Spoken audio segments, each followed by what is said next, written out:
वृंदावन में मातम फैल चुका है। मैं ऐसा ही करता महाराज, यदि सूचना सत्य होती तो।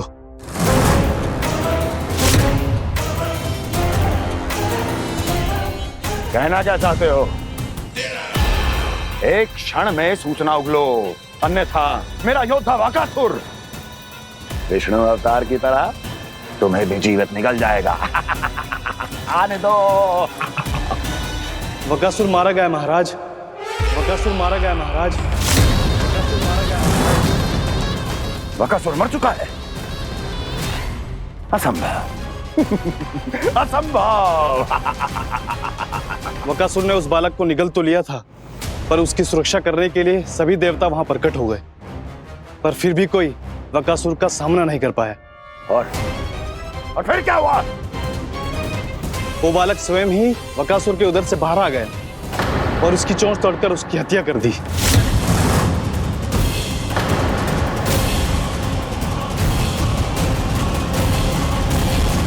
वन में बकासुर की चोंच टूट गई और यहाँ आपका ये धनुष।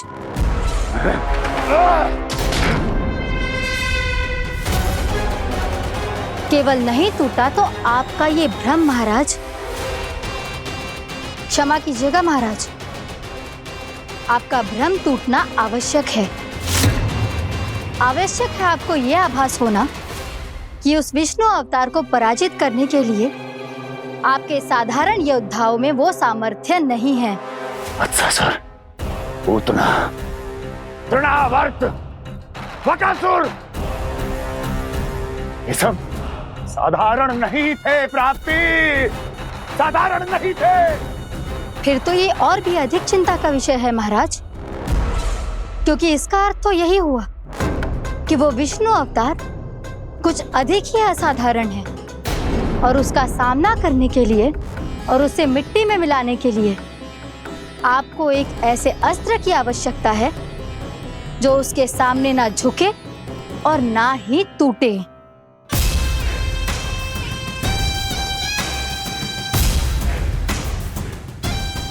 तो फिर मैं ऐसा ही असतर ढूंढूंगा, चाहे आकाश पाताल एक क्यों ना करना पड़े मुझे, 10 दिशाएं 14 भुवन क्यों ना नापने पड़े मुझे, मैं उस असतर को अवश्य ढूंढ निकालूंगा जो उस विष्णु अवतार के प्राणों की डोरी इस धनुष की तरह तोड़ सके।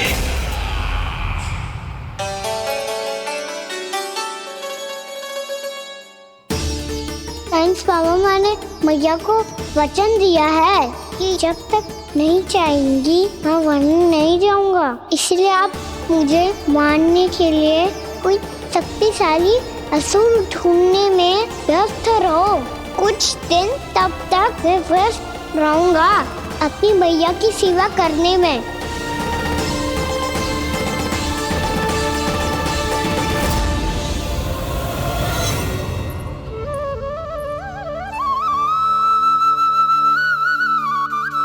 लो मैया, तुलसी जी को चढ़ाने के लिए जल।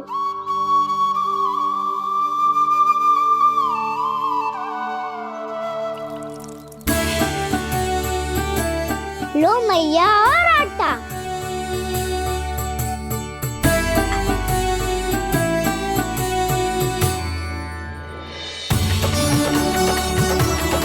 लो मैया, बेलन।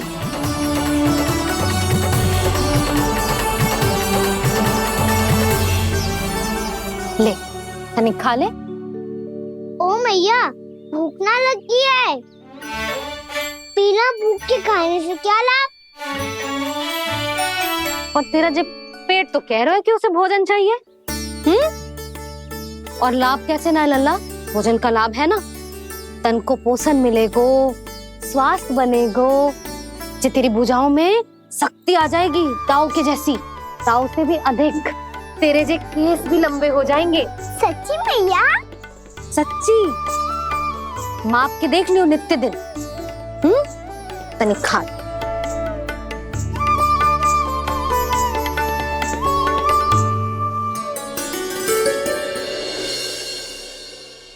मान के मैया का कहना छक के भोजन खाते हैं, नित्य मापते भुजा केश, पर ज्यो का त्यों ही पाते हैं।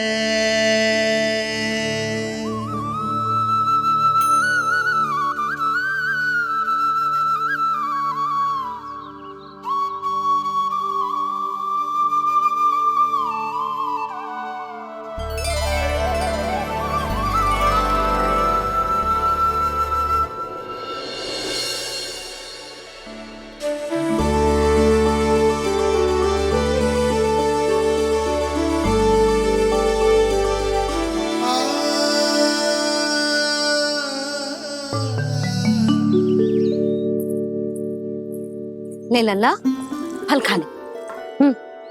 ना, मुझे ना खाने फल वल। क्यों? लंबे केस और शक्तिशाली भुजाएं ना चाहिए? व्यर्थ है ये सब। पिछले 10 दिनों से देख रहा हूँ, ना केस लंबे हुए हैं, ना भुजाएं शक्तिशाली बनी है। 10 दिन में कछु ना होने वाला। 10 सप्ताह ऐसे खाएगो ना, तब जाके कछु बदलाव दिखेगो। समझ आई? चल अब खा ले। वैसे भी मुझे बहुत सारी तैयारियां करनी है आज। इसीलिए भैया एकादशी के व्रत के लिए लल्ला। सुनो जी, सारी सामग्री आ गई? हाँ, तुमने जो कही थी सब ले आए हूँ।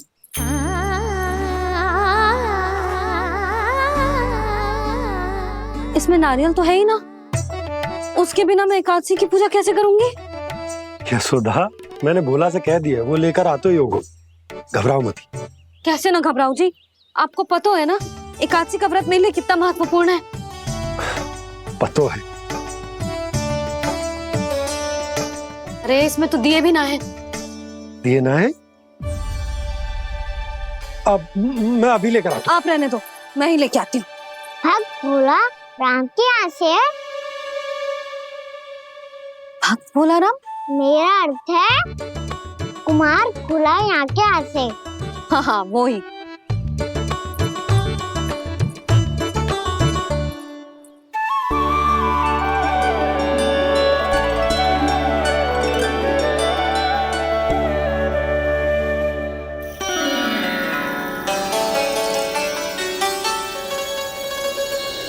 श्री हरि, श्री हरि, मेरे श्री हरि।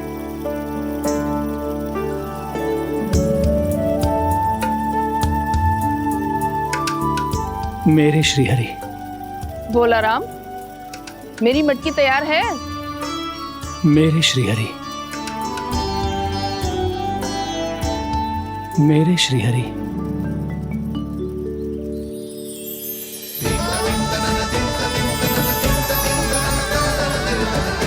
भोला राम,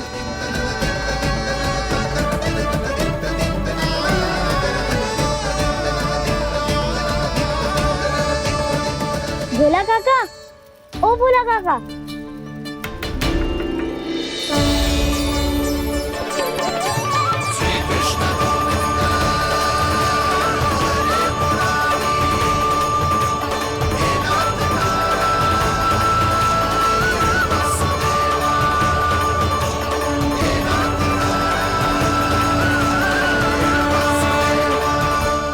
अरे श्री हरि प्रसन्न हो गए। मेरे श्री हरि आ गए, मेरे भगवान आ गए। मेरे श्री हरि आ गए, मेरे भगवान आ गए। मेरे श्री हरि आ गए, मेरे भगवान आ गए। मेरे श्री हरि आ गए, मेरे भगवान आ गए। मेरे भगवान आ गए, मेरे घर मेरे भगवान आ गए।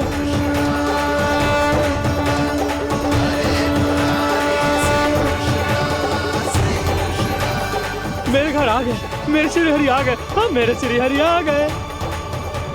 ये तो बावले थे ही, अब बालकन को भी साथ में मिला लिए। उज्जवल क्या कर रहा है? अरे ठहर जा भोला।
क्या वो गाना? किसकी धुन में झूम रहा तू? निर्मल निशा भक्ति की धुन में।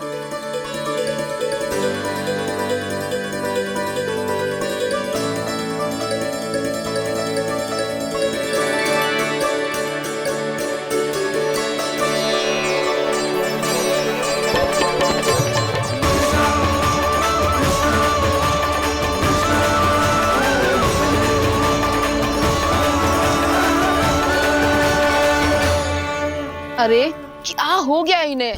पावले हो गए हैं क्या? ठहरो, कोई आवश्यकता ना है ऐसे बावलों की तरह नाचने की।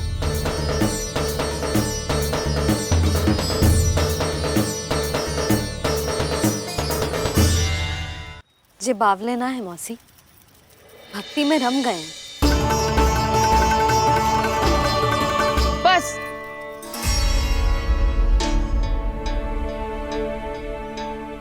हम सब कब से खड़े हैं यहाँ, पर तुम्हें कुछ ध्यान ही ना है।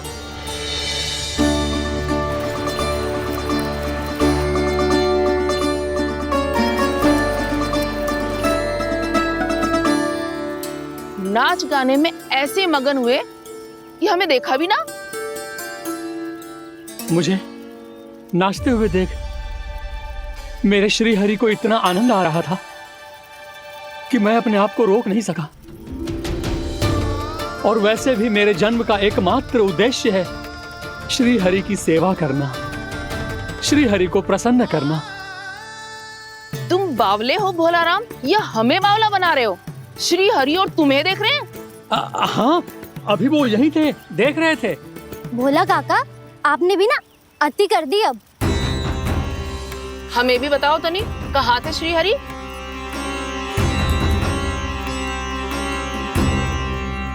ना जाने अपना उपहास करवाने में क्या आनंद आता है इन्हें।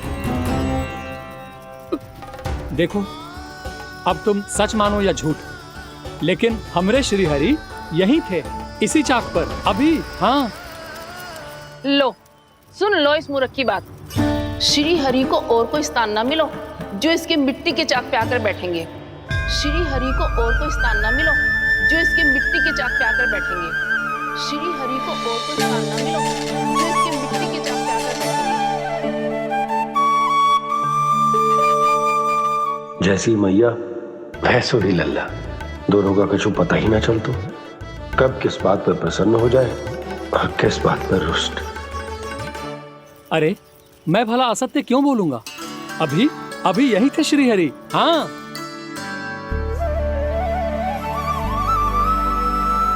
हाँ, जैसे श्री हरि को तो कोई कार्य है ही ना।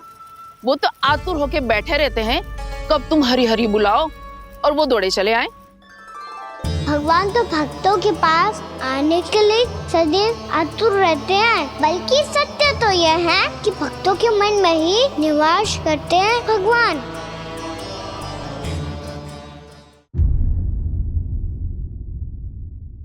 अरे मैं भला असत्य क्यों बोलूंगा? अभी अभी यही थे श्री हरि। हाँ,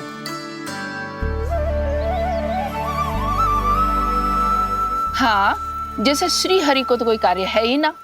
वो तो आतुर होके बैठे रहते हैं कब तुम हरि हरि बुलाओ और वो दौड़े चले आए। भगवान तो भक्तों के पास आने के लिए सदैव आतुर रहते हैं, बल्कि सत्य तो यह है कि भक्तों के मन में ही निवास करते हैं भगवान। भगवान तो भक्त के पास आने के लिए सदैव ही आतुर रहते हैं शंकरी मौसी।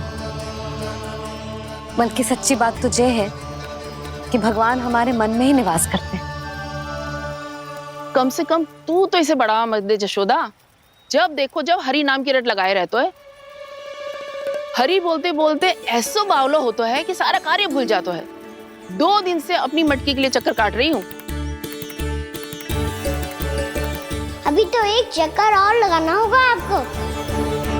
आपकी मटकी तैयार हो गई है, अभी लाता हूँ।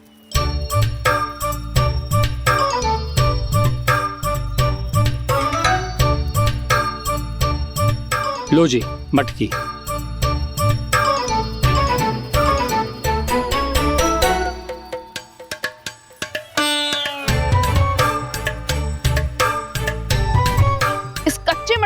करूं मैं?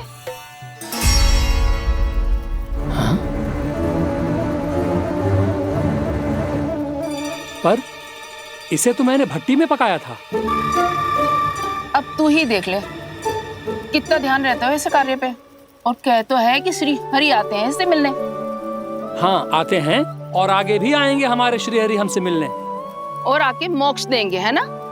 मांगूंगा तो मोक्ष भी दे देंगे, मांगूंगा तो मोक्ष भी दे देंगे, मांगूंगा तो मोक्ष भी दे देंगे। अभी तो ये बता कि तू मुझे मेरी मटकी कब देगो? और मेरी मांग कब पूरी करोगे भोला राम जी? मेरो घड़ा मेरे दिए तो तैयार है ना कल एकादशी की पूजा और व्रत के लिए? एकादशी का व्रत? हाँ, एकादशी का व्रत। इसे करने से श्री हरि बहुत प्रसन्न होते हैं। अच्छा, फिर तो अभी लाया।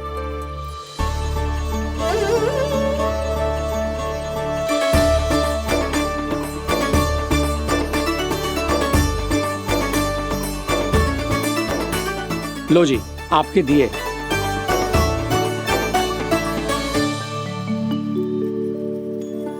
और जो हमने मांगा है वो? बाकी सब शेष द्वादशी के दिन मिलेगा, क्योंकि कल मैं भी एकादशी का व्रत रखूंगा, क्योंकि कल मैं भी एकादशी का व्रत रखूंगा, क्योंकि कल मैं भी एकादशी का व्रत रखूंगा।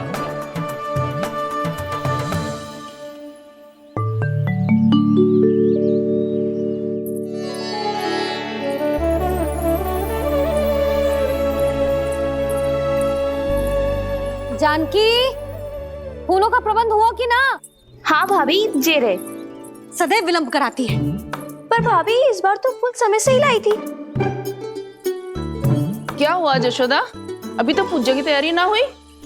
देखो ना मौसी, ये जानकी ना कुछ छूट ही जाता है इसके कारण। एकादशी की पूजा और व्रत आते ही जसोदा भाभी इतनी वग्र हो जाती है।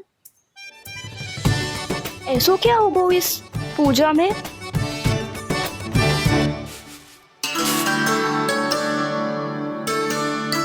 ये थाली में रोली चंदन रखने से, दिया जलाने से के होगो? आपको पता भी है एकादशी का व्रत क्यों रखते हैं? क्या महत्व है इसका? लो, जे तो मैं जसोमती रानी से पूछना भूल ही गया। पर हाँ भगवान, मेरे लिए इतना ही पर्याप्त है कि इस व्रत को रखने से मेरे श्रीहरि हमसे प्रसन्न हो जाएंगे।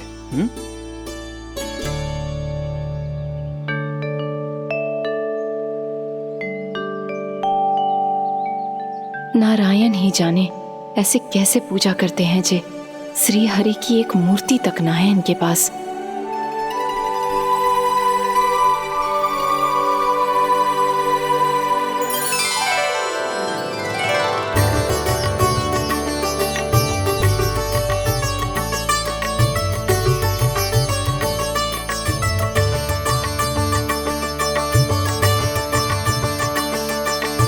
प्रभु, न तो मेरे पास मूर्ति है और ना तो इस व्रत के विधि विधान के बारे में मुझे जानकारी है और ना ही मुझे इसके महत्व के बारे में जानकारी है, पर फिर भी मैं करना चाहता हूं।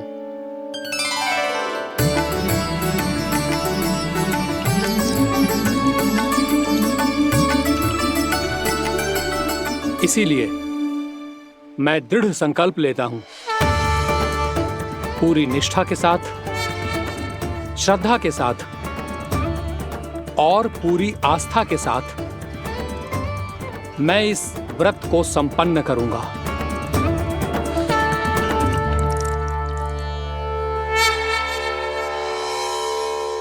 हम संकल्प लेते हैं कि एकादशी के व्रत को पूरी निष्ठा के साथ संपन्न करेंगे।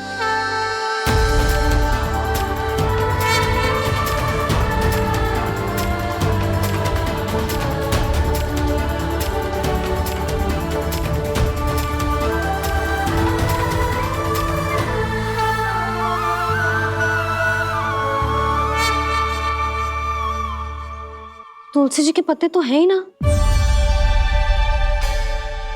श्री नारायण को तुलसी जी के पत्ते के बिना भोग ना चढ़तो है। जानकी, तुलसी के पत्ते कहाँ हैं? भाभी, मैं तो कब से यही पूछना चाह रही थी कि तुलसी की पत्ती लाऊं क्या, पर आप तो व्यस्त थी ना। तुझे कितनी बार समझाओ है ना, यदि तेरे कछु करने से किसी और की कोई हानि ना हो रही हो या किसी के अच्छे कार्य में सहायता हो रही हो तो मुझसे आज्ञा लेने की आवश्यकता ना है। समझ गई भाभी, आगे से जाना उनको, ले अभी लेकर आती हूँ।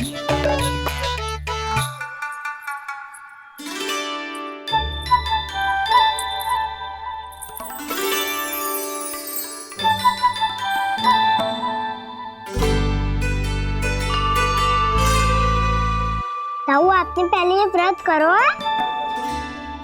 आपको इसका महत्व पता है? भाभी चल। जानकी, तुमने ये व्रत करो है? फिर तुमको इसका महत्व पता है? सुमति जी, आपको पता है इसका महत्व? कान्हा, क्यों तंग कर रहा है सबको?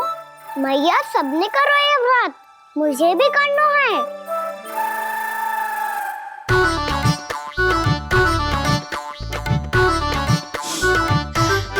ये व्रत केवल बड़ों के लिए होती है लल्ला। जब आप ये व्रत कर सकती हो, बाबा कर सकते हैं, ये सारी गोपियां कर सकते हैं, वो भी कर सकते हैं, तो मैं क्यों ना कर सकता? क्योंकि तू कल तक भूखा ना रह पाएगा लल्ला। जब भक्त रह सकते हैं, फिर मैं क्यों नहीं रह सकता? मेरा अर्थ है कि नारायण के भक्त मैया, मैया मान जाओ ना, मुझे करने दो ना ये व्रत। अपनी लल्ला पे आप विश्वास ना है आपको? विश्वास है।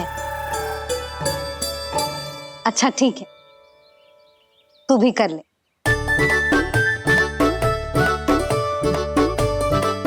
पर मैया, व्रत की कथा तो सुनाओ, मैं तो अबध हूँ ना। मुझे कैसा पता चलेगा कि ये व्रत करते क्यों है?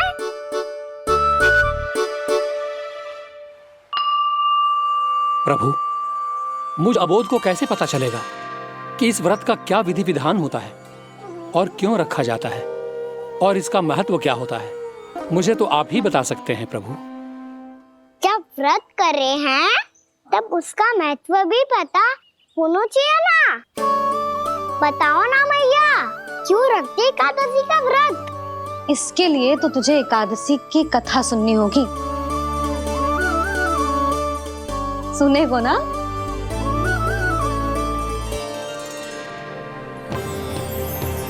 वसुदेव सुतं देवं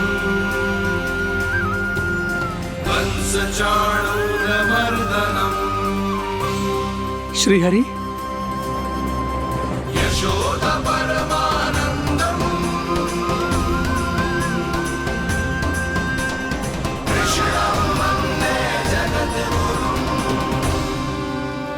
वाह प्रभु, अपने भक्तों को एकादशी व्रत का महत्व समझाने का अच्छा उपाय खोज निकाला है आपने।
अब सब जन एकादशी के व्रत की कथा ध्यान से सुनना, तभी जे व्रत पूरा माना जाएगो। समझो लल्ला।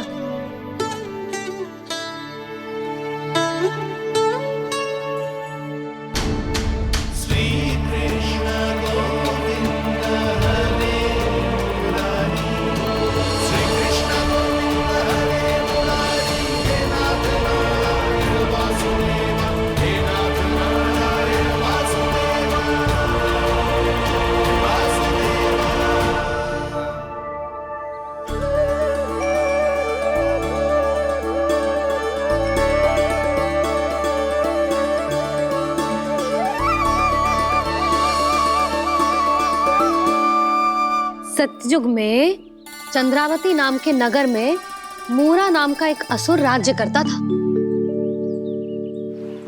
ओम ब्रह्मदेवाय नमः। ओम ब्रह्मदेवाय नमः। ओम ब्रह्मदेवाय नमः। ओम ब्रह्मदेवाय नमः।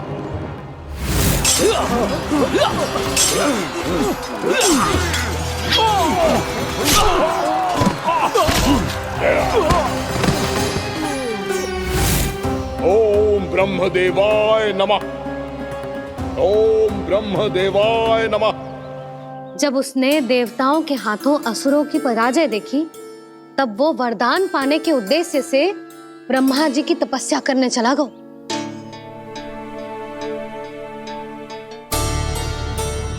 शीघ्र ही मूरा की तपस्या सफल हो गई और ब्रह्मदेव जी उससे प्रसन्न हो गए। ओम ब्रह्मदेवाय नमः। ओम ब्रह्मदेवाय नमः। ओम ब्रह्मदेवाय नमः। ओम ब्रह्मदेवाय नमः। ओम ब्रह्मदेवाय नमः। ओम ब्रह्मदेवाय नमः। ओम ब्रह्मदेवाय नमः। ओम ब्रह्मदेवाय नमः। ओम ब्रह्मदेवाय नमः। मूरा, प्रणाम ब्रह्मदेव। तुम्हारी तपस्या सफल हुई। बोलो, तुम्हें क्या वर चाहिए? सृष्टि के रचयिता ब्रह्मदेव, कृपया मुझे ऐसा वरदान दीजिए जिसकी सहायता से मैं त्रिलोकी विजयी बन जाऊं और कोई देवता मुझे पराजित ना कर सके। यहाँ तक कि देवताओं के रक्षक, सृष्टि के संचालक भगवान श्री विष्णु के लिए भी मैं अपराजय रहूं। तथास्तु, तथास्तु, तथास्तु। प्रणाम ब्रह्मदेव।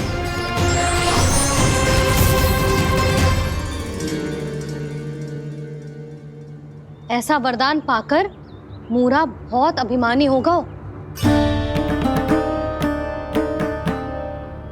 यक्षों, किन्नरों, यहाँ तक कि देवताओं को भी युद्ध के लिए ललकारने लगा, पर किसी ने भी उसकी ललकार को स्वीकार ना करो,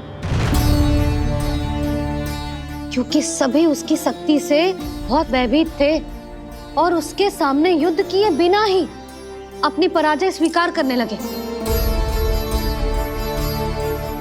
और फिर दंभ में आके उसने स्वर्ग लोक पर भी आक्रमण कर दिया और देवराज इंद्र तक को चुनौती दे डाली।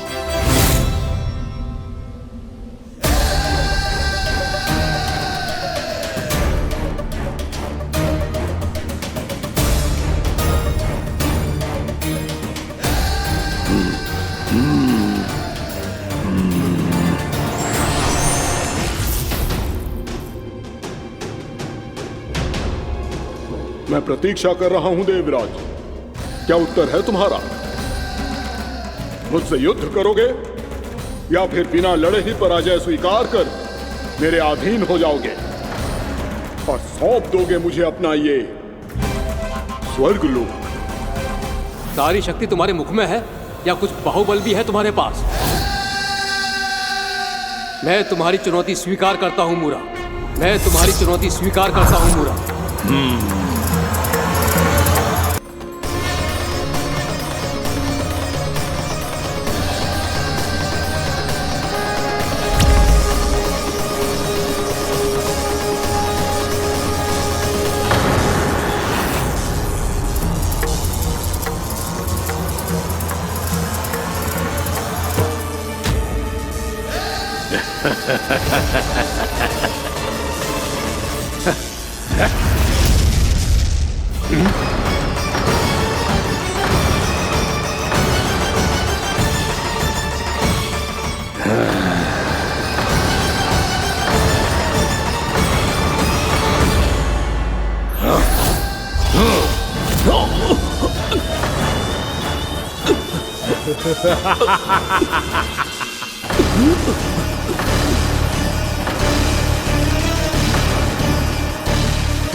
खैरिए देवगण, असुरराज मुरा को ब्रह्मदेव का आशीर्वाद प्राप्त है। आप में से कोई भी इन्हें पराजित नहीं कर पाएगा।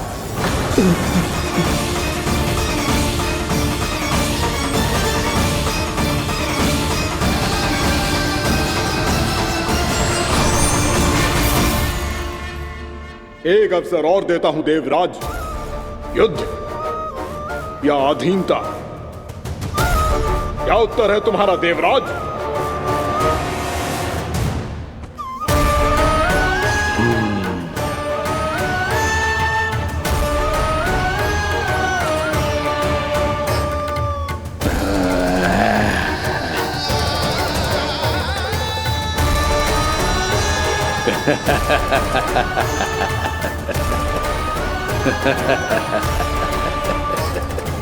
इंद्र और सभी देवताओं ने मूरा के आतंक में आके उससे भयभीत होके अपना सिंहासन छोड़ दियो। अब मूरा स्वर्ग का अधिपति बन गयो और शीघ्र ही उसने अन्य सभी असुरों को स्वर्ग में निवास करने के लिए आमंत्रित कर दियो। और इस प्रकार से वो धीरे धीरे तीनों लोकों का सम्राट बन गयो। उसे किसी ने रोका नहीं मैया? ना लल्ला, इतना साहस किसी में था ही ना। और फिर ये निश्चित करने के लिए कि भविष्य में किसी और असुर की मृत्यु ना हो, वो यमराज पे भी विजय प्राप्त करने के लिए यमलोक की ओर प्रस्थान कर दियो। वो तो अपने आप को और सभी असुरों को अमर बनाना चाहता था। पर देवता और यमराज भी उसकी ये योजना समझ गए थे। इसीलिए उसके आने से पहले ही सारे देवताओं ने श्री नारायण से सहायता के लिए गुहार लगाई। अब केवल आप ही कुछ कर सकते हैं प्रभु। अभी तो मूरा केवल त्रिलोक का स्वामी है, और यदि उसने यमलोक भी जीत लिया तो वो जीवन को ही नियंत्रित नहीं करेगा प्रभु, वो मृत्यु का भी स्वामी हो जाएगा। ऐसे में पहले सृष्टि का संतुलन तो नष्ट होगा प्रभु, और फिर स्वयं सृष्टि ही नष्ट हो जाएगी। ऐसा नहीं होगा यमदेव, नियति ऐसा होने ही नहीं देगी। विधि रचेगी खेल और मैं बनूंगा माध्यम। असुर राज मुरा का सामना मैं करूंगा।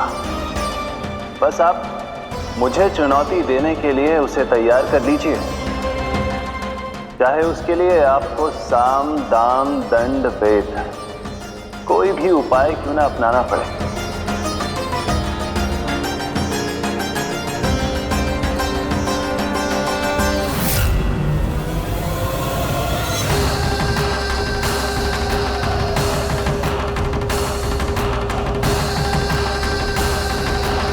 आप तो मेरी प्रतीक्षा में पहले से ही खड़े हैं यमदेव।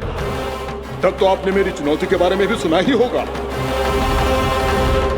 कहिए, क्या उत्तर है आपका? मेरा स्वागत करके अपना राज्य त्यागेंगे या मेरा सामना करके अपने प्राण? असुर राज मुरा का सामना मैं करूंगा। बस आप मुझे चुनौती देने के लिए उसे तैयार कर लीजिए, चाहे उसके लिए आपको साम दाम दंड भेद कोई भी उपाय क्यों ना अपनाना पड़े।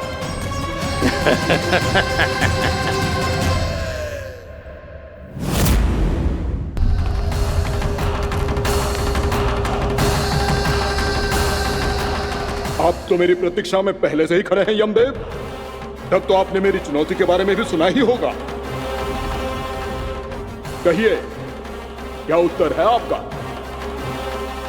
मेरा स्वागत करके अपना राज्य त्यागेंगे या मेरा सामना करके अपने प्राण? हे असुर श्रेष्ठ, मैं आपकी अधीनता स्वीकार करने के लिए तैयार हूं। बस एक विनती है मेरी। शर्त को विनती का नाम देकर बहलाना चाहते हो मुझे यमराज? असुर राज मूरा के सामने शर्त रख पाओ? इतना सामर्थ्य नहीं है तुम में। इसका आभास है मुझे असुरराज, पर मैं आपकी अधीनता स्वीकार करूं इससे पहले आपको स्वामी धर्म का पालन करना होगा। मेरे पुराने स्वामी के क्रोध से मेरी रक्षा करनी होगी आपको। कौन है तुम्हारा पुराना स्वामी? भगवान श्री नारायण। और छोटी माँ मूरासुर को तो श्री नारायण से भी रक्षा का वरदान प्राप्त था ना? यही तो श्री नारायण की लीला थी बलराम। पर वो राक्षस अपने दम में जे समझ ही ना पाओ कि वो क्या भूल करने जा रहे हैं, और पहुंच गो भगवान श्री नारायण को चुनौती देने के लिए।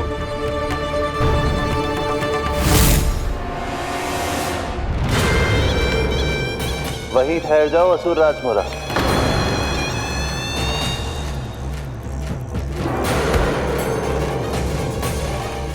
यहाँ क्यों आए?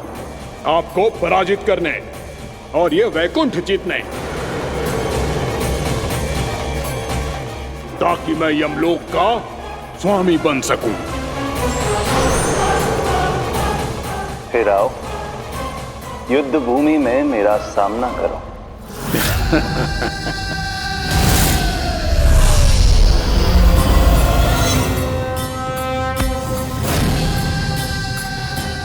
ये नहीं जानते कि इनसे ना हारने का वरदान तो मैं पहले ही प्राप्त कर चुका हूं, इसलिए युद्ध ठीक से आरंभ हो पाए उससे पहले ही इन्हें जीत लूंगा मैं।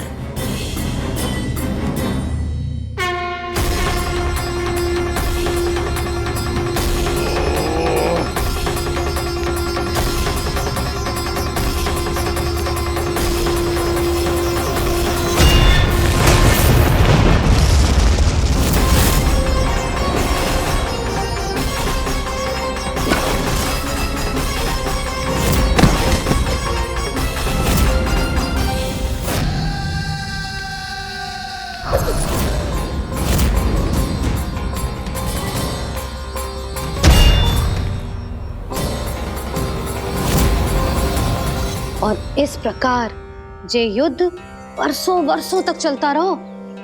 दोनों योद्धा पूरे ब्रह्मांड में अनेक अस्त्रों शस्त्रों के साथ युद्ध करते रहे।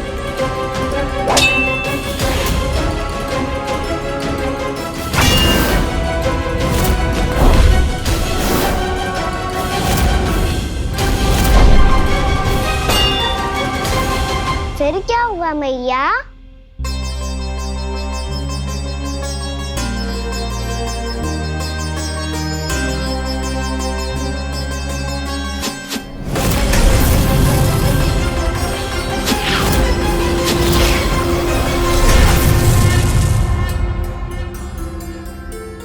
उस युद्ध को कभी समाप्त हुआ हो, पर कैसे? शीघ्र ही वो राक्षस थक गौ लल्ला।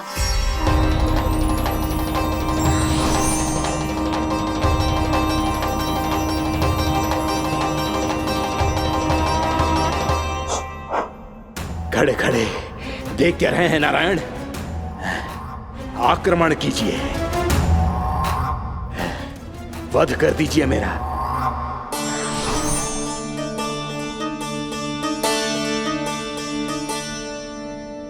मैं तुम्हारी वीरता से प्रभावित हूं, इसीलिए इतनी थकान की स्थिति में मैं तुम जैसे वीर पर आक्रमण नहीं करूंगा। जाओ विश्राम करो। यदि फिर से युद्ध करने की इच्छा हो तो तुम्हारा स्वागत होगा।